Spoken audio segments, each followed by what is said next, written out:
প্রথম ধাপের উপজেলা পরিষদ নির্বাচনে সিলেটের 4 উপজেলায় প্রার্থীর সংখ্যা 60। আজ মনোনয়ন প্রত্যাহারের শেষ দিন। সিলেটের আঞ্চলিক নির্বাচন কর্মকর্তার কার্যালয় থেকে বিস্তারিত জানাচ্ছেন প্রতিনিধি নাজাত আহমেদ পুরকায়স্থ।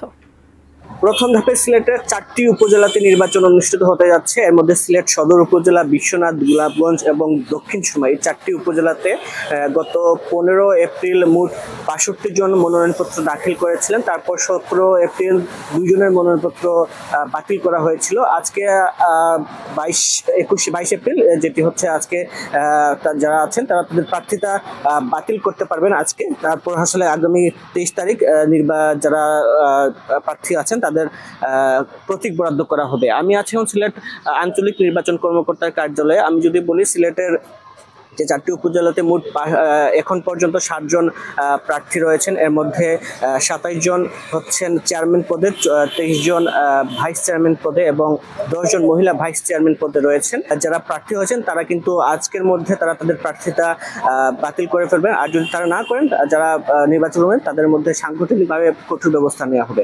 সব মিলে এই ছিল আমার কাছে সিলেটের নির্বাচনের সর্বশেষ খবর।